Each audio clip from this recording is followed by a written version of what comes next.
Olá, meus queridos, tudo bem? Olha só, na aula de hoje nós trabalharemos a resolução do módulo 39. Para quem quiser nos acompanhar, pegue sua apostila ângulo 4, certo?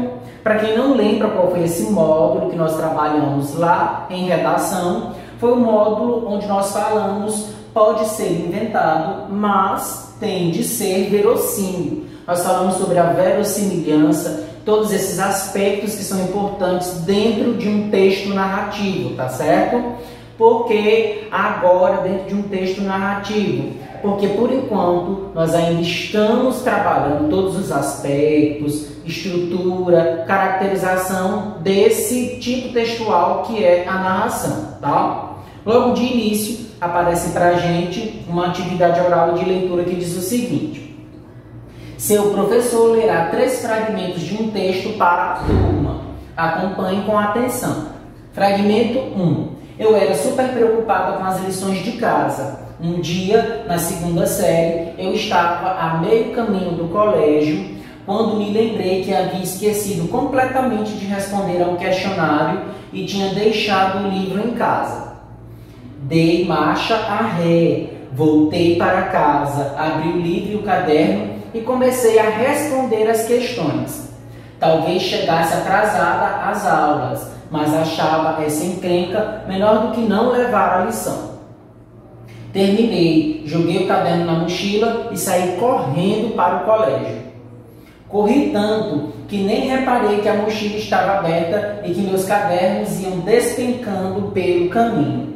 Quando percebi e olhei para trás, lá estava meu material escolar, enfileirado pelas ruas. Voltei e recolhi tudo, porém, o caderno com o questionário fora agarrado por um cachorro. Olha, gente, a má sorte desta aluna aqui, né? Vamos observar o fragmento 2. O homem chega em casa, abre a porta e é recebido pela mulher e pelos 2 filhos, alegremente. Distribuiu beijos em todos, pergunta o que há para jantar e dirige-se para seu quarto.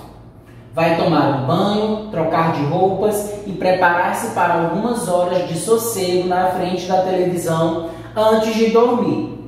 Quando está abrindo a porta do seu quarto, ouve uma voz que grita: pare aí agora. Fragmento 3. Um homem vem caminhando por um parque quando de repente se vê com 7 anos de idade. Está com 40 e poucos. De repente dá com ele mesmo chutando uma bola perto de um banco onde está a sua babá fazendo tricô. Não tem a menor dúvida de que é ele mesmo. Reconhece a sua própria cara, reconhece o banco e a babá. Tem uma vaga lembrança daquela cena. Um dia ele estava jogando bola no parque, quando de repente aproximou-se um homem e... Então vamos partir agora para a atividade. Dê continuidade a um desses fragmentos. Você poderá manter o realismo dos acontecimentos ou criar fatos extraordinários, ou seja, fatos que não podem ser realizados dentro do plano da realidade, tá? Porque dependendo da situação, do personagem, eles não são seres reais, são seres imaginados e que por isso nós chamamos isso de fatos extraordinários, tá? Envolve-se dentro desse processo os personagens fantásticos, que eles não podem existir no plano da realidade, transformando a história numa narrativa fantástica ou maravilhosa. Em qualquer das opções, seja fragmento 1, seja fragmento 2 ou 3, mantenha o narrador em primeira ou terceira pessoa, isso você vai escolher, porque você é o autor do seu texto. Crie uma complicação e um desfecho adequados a um tipo de narrativa que escolheu, realista ou maravilhosa. Lembre-se de que os fatos que compõem a história devem ser verossímeis. A revisão do seu texto será realizada em casa. Depois disso, passe-o a limpo de acordo com as orientações do seu professor. Então, o que vai acontecer? Você vai escolher um dos fragmentos, tá? Deixa eu só retornar para que vocês verifiquem. Ou o fragmento 1 da aluna que perdeu a sua atividade, do fragmento 2 do pai que chega em casa, tá? E aí ele ouve uma voz. E o fragmento 3, de um homem que vê as cenas quando ele era criança, tá? Ele visualiza novamente, mesmo estando aí com 40 e poucos anos. Então você vai escolher um dos 3 fragmentos para dar continuidade, obedecendo esses critérios aqui que tem na atividade, tá certo? Não esquecendo que quando finalizarem, envie para o e-mail o módulo. Em casa, os dicionários geralmente apresentam todos os sentidos, significados que as palavras podem adquirir. Nos textos orais ou escritos, porém, o sentido de uma palavra é determinado pelo contexto, ou seja, depende do assunto tratado, dos interlocutores, da situação em que se encontram, dentre outras coisas que podem existir, outros contextos. Leia com atenção os verbetes mentira e invenção. Mentira, substantivo feminino, ato de mentir, engano, falsidade.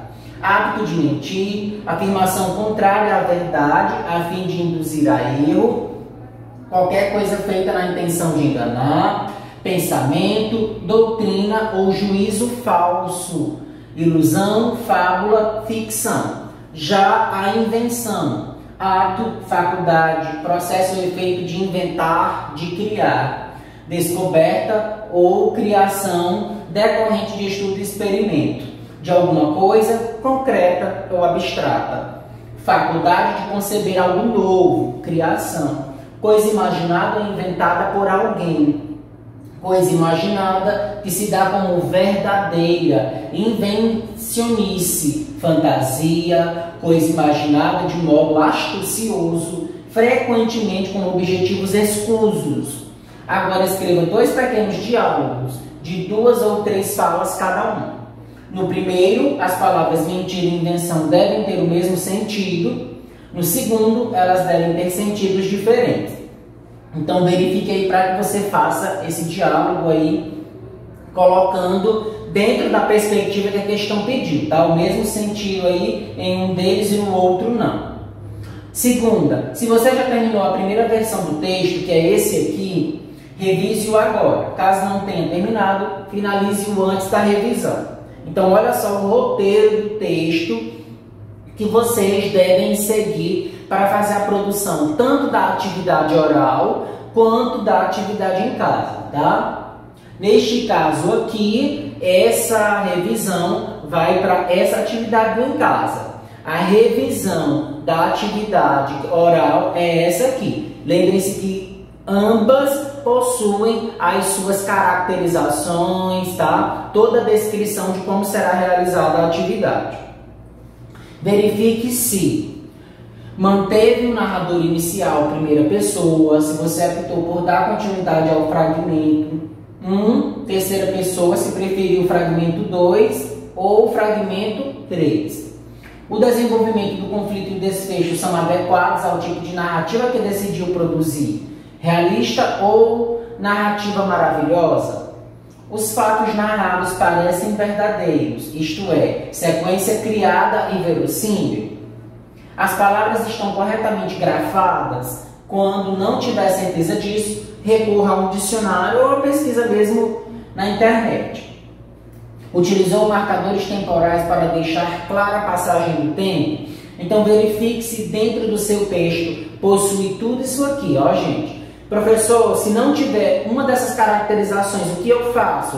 Retorne ao seu texto, verifique onde se encontra essa passagem, para que você possa fazer a alteração correta, tá? Então, se tiver 2 desses que você acabou não levando para o seu texto, faça, porque você deve seguir todo esse fluxo aqui, tá? De caracterizações.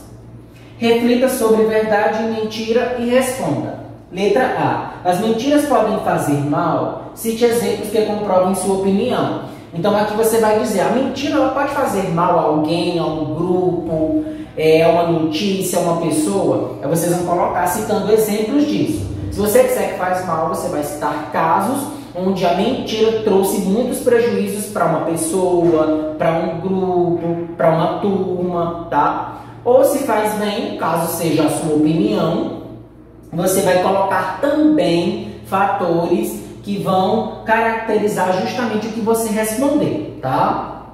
B. Há mentiras que fazem bem? Se você considera que não, explique por quê. Se considerar que sim, apresente pelo menos um exemplo de situação que justifique sua opinião. Pode ser um caso que tenha acontecido com você, com alguém próximo da sua família, com algum amigo, parente, tá? Tudo isso pode ser levado em consideração. Ou um caso que você assistiu no jornal, alguma notícia, informação, tudo isso vocês podem agregar como resposta aqui para as alternativas A e B, tá certo?